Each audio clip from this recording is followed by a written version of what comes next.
روبی موجود ہے؟ روبی بیٹا آئیے تقریر پیش کیجیے. الحمدللہ الذی کفا والصلاة والسلام علی رسول الکریم اما بعد. میری مشفق معلمات اور میری پیاری بہنوں، السلام علیکم ورحمۃ اللہ وبرکاتہ.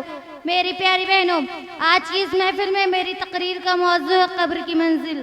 سامعات محفل، آخرت کی منزلوں میں سب سے پہلے منزل قبر ہے.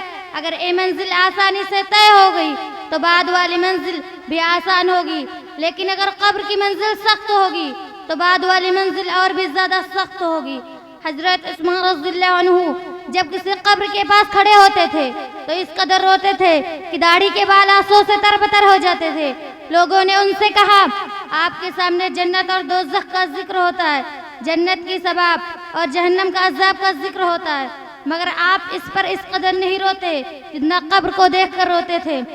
حضرت عثمان رضی اللہ عنہ نے فرمایا، قبر آخرت کی منزلوں میں سب سے پہلے منزل ہے.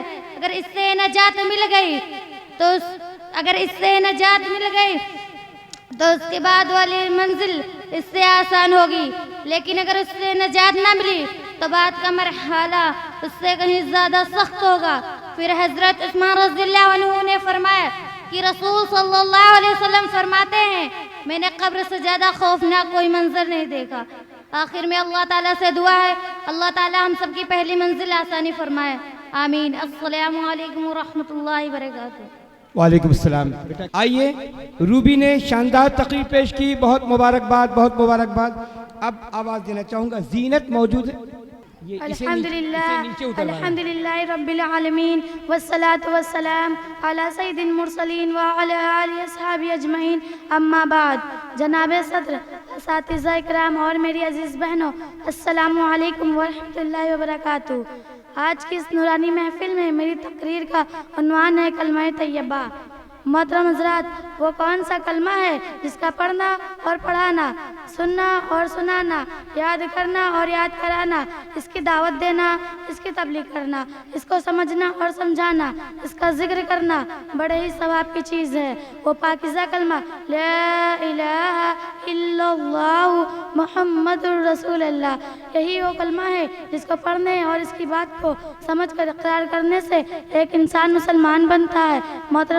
محترم حضرات، کلمہ طیبہ کے دو جز ہیں، پہلا توحید اور دوسرا رسالت. ہمیں اس کو سمجھنے کی ضرورت ہے.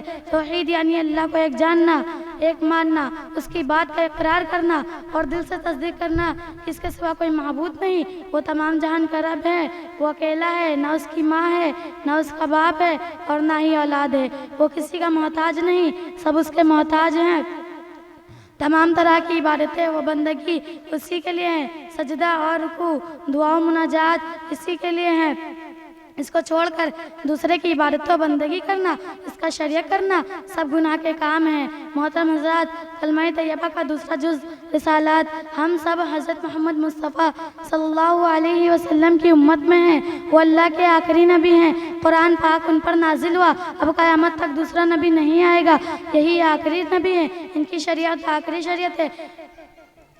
ان کو سچا جاننا، سچا ماننا، ان کی بات کا اقرار کرنا.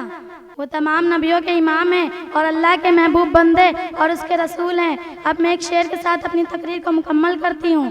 توحید کی امانت سینوں میں ہے ہمارے، توحید کی امانت سینوں میں ہے ہمارے، آسا نہیں مٹانا نام و نشاں ہمارا. وآخر دعوانا ان الحمدللہ رب العالمین. السلام علیکم ورحمۃ اللہ وبرکاتہ.